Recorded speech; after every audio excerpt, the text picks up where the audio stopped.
I'm Doug Taylor, the CEO of the Smith family. Welcome to Conversations with the Smith family. Through these conversations, we speak to experts and change makers that are focused on addressing the educational barriers so that all young people can thrive and make the most of their education and build a great and positive future. And today, I'm speaking with Georgie Dent.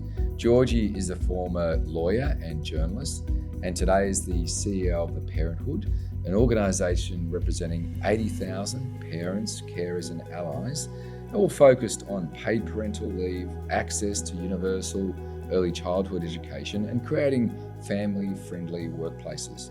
We'll be talking about some of the recent reforms in early childhood education and the opportunity that we have as a nation to ensure that all young people make a great start in life. Georgie, the Smith family is a children's education charity. We really believe in the power of education to change lives for good and for the community.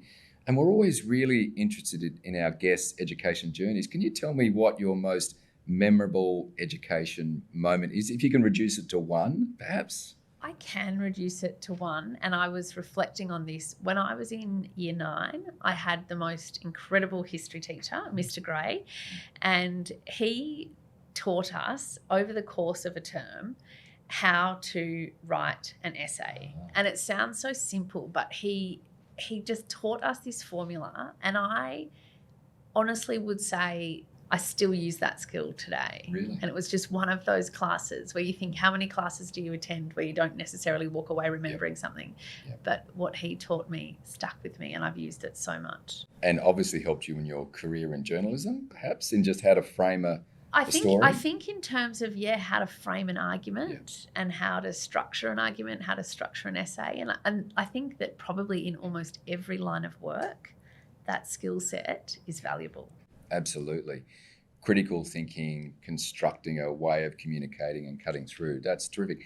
And, as a former history student myself, it's great to hear that a history teacher has had that positive impact. Georgie, at the Smith family, we're really focused on young people with all the potential in the world, but not the same opportunities. And we know that a young person who experiences disadvantage is up to 3 times more likely to come to school not prepared compared to their advantaged peers. That's of concern to us, and we run a range of great programs, Let's Read, Let's Count, Communities for Children, all focused on those young people and giving them a great start. You've been a great campaigner for early childhood education that's accessible and affordable, and done a lot of work in recent times, particularly in that regard.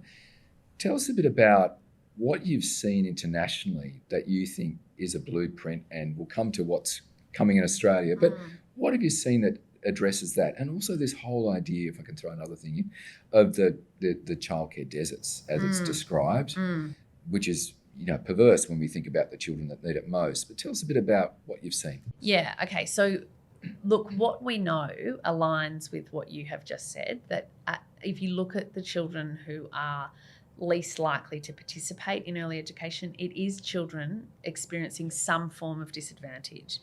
And so what I often say is we are just entrenching disadvantage when we put any barrier in front of these children having the opportunity to participate in these sort of settings. And what we know, and this is, again, it's the paradigm, I suppose, that is different in other countries that do this really well. And that paradigm is, in Australia, we've sort of had this idea that we're all comfortable with the idea that education should be publicly funded once a child turns 5 or 6. At that point, when they walk through the school gates, that's when we're comfortable. No one ever says, or no one has ever said to me, you had a child, you pay for their schooling. People say that about younger children all the time. You should pay for their childcare. If you can't afford to do that, you shouldn't have them.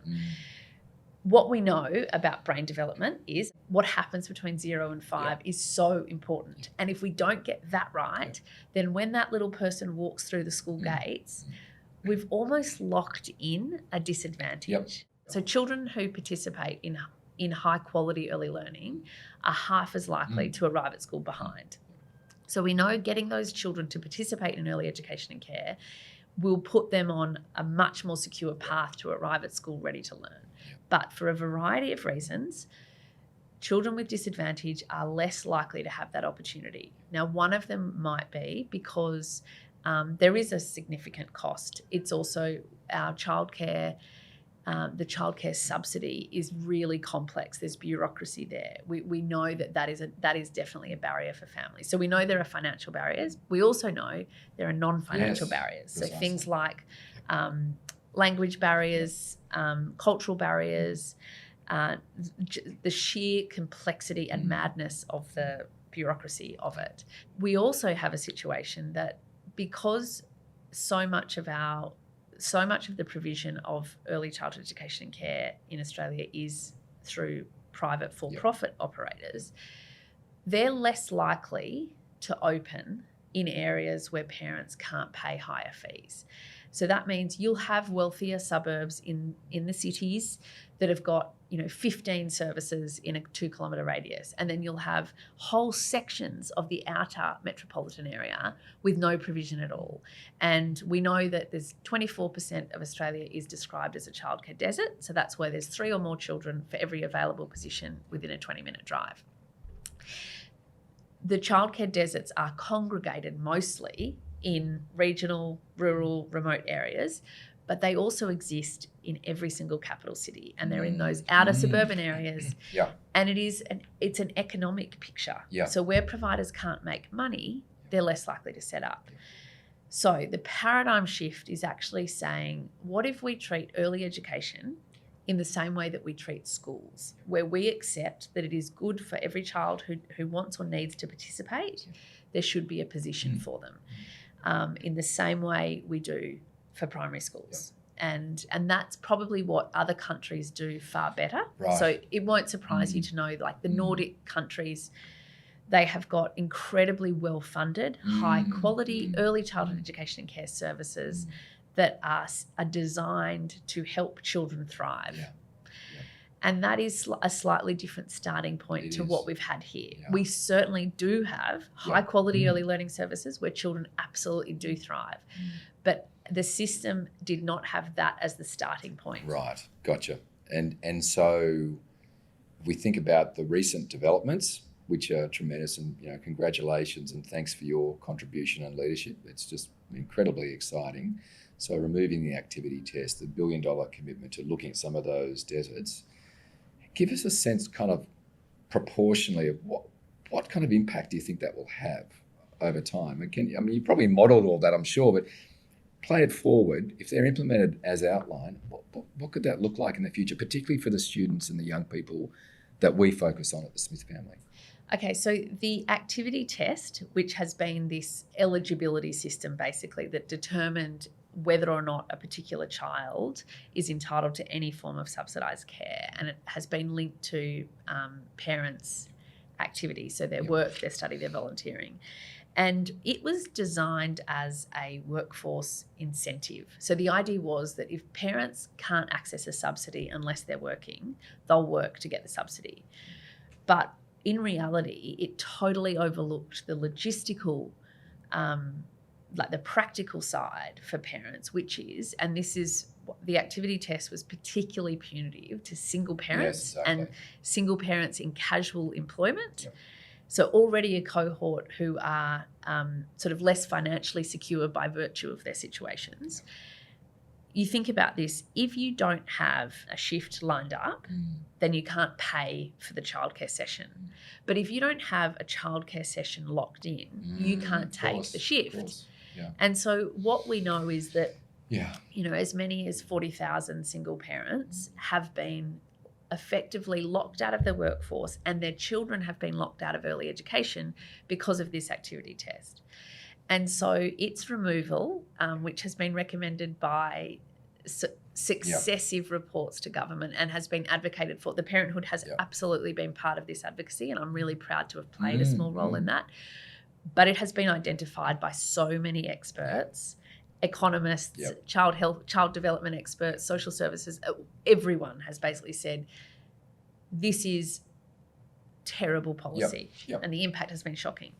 So taking that away and actually saying, do you know what, every child in their own right, regardless of where they live, and regardless of what their parents earn or don't earn, should be entitled to a position in early learning.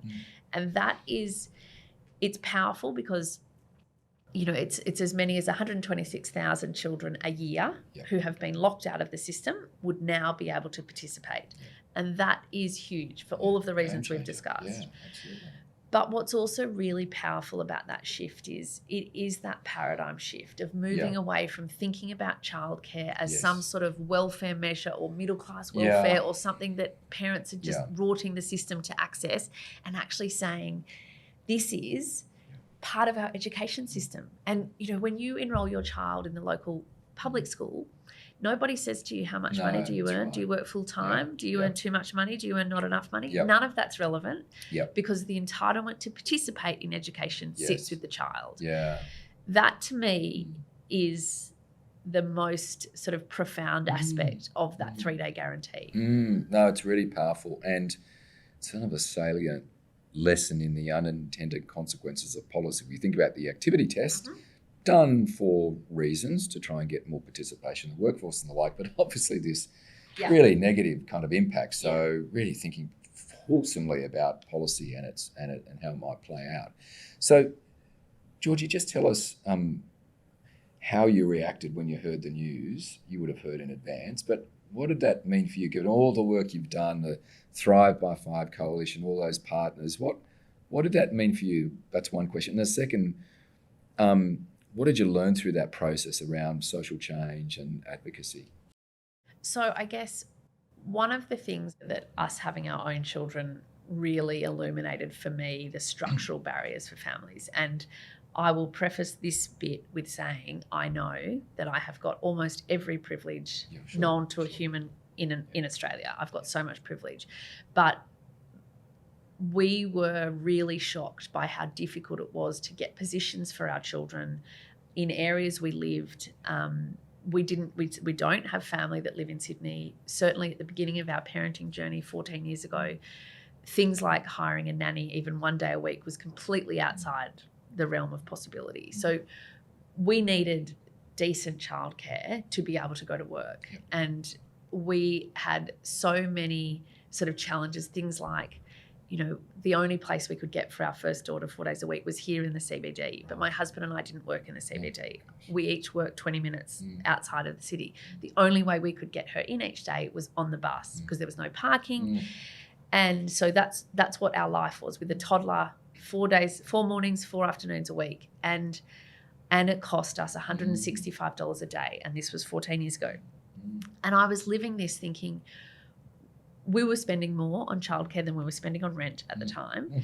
And it was logistically, it was so hard. And then we had things like when we had our second daughter, we couldn't get both girls into the same service. And so we tried to have 2 kids at 2 different services. And then when we moved, we still had to drive, 20-minute commute in the other direction. And I was working as an editor at Women's Agenda, which is an amazing women's focused news site at the time. That we'd moved across the bridge. We had 2 girls that were aged 4 and 2. And the only way that I could get to work was to drive these 2 little girls across the Harbour Bridge and back again, both times in peak hour. And I wrote a column at the time inviting Tony Abbott, who was the Prime Minister at the time, and Joe Hockey, who was the Treasurer at the time. I wrote a column saying, I would like you to come in my car one morning, one time. And at that time, there was this whole public discussion around lifters and leaners and who was giving and who was taking. And what I wanted them to know, and this is what my column was, I am giving it a red hot go.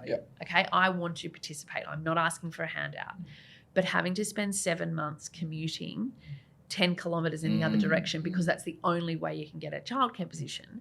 So these were the sort of personal experiences that have fueled my advocacy. And I'm only saying that because when I did get some advance warning about what was happening, but the day the Prime Minister stood up and gave his speech about the 3-day guarantee and the $1 billion childcare desert fund, I was sitting in my car and I was watching it, and I got really emotional because I suddenly thought it was 12 years ago or 11 years ago.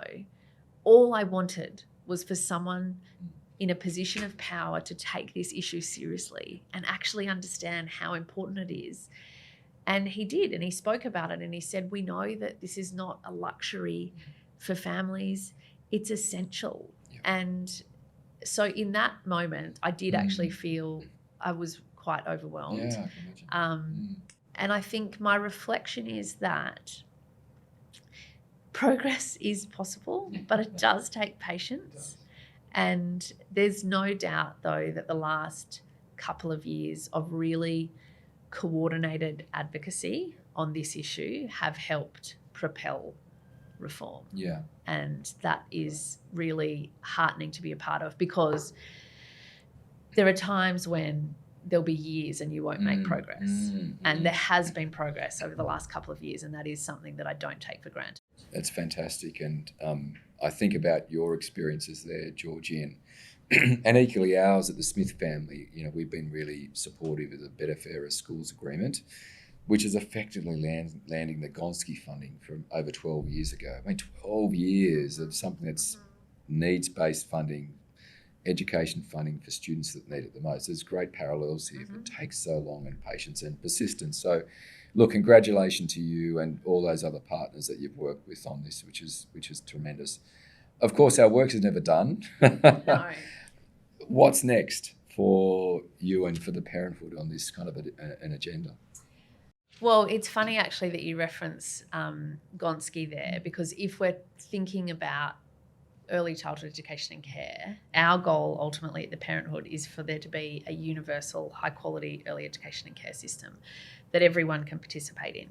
And we are absolutely getting there. So one of the other sort of key changes that's happened in the last term of government is the wage increase for early childhood educators, because we know that quality in early education and care is really largely determined by and driven by the workforce and by having well-supported, properly paid educators. And because early childhood educators have been so poorly paid for so long, and really since COVID, there had been a sort of mass exodus of educators leaving, because as the cost of living has increased, it's become harder for them to survive on those wages, but also the pressure that COVID put on them.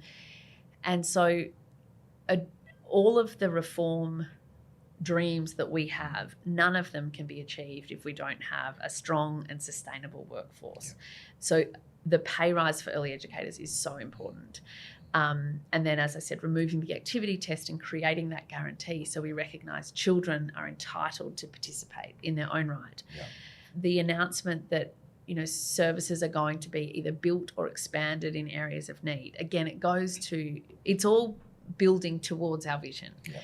But the final sort of piece of the puzzle that's really important is how we actually fund early childhood education and care.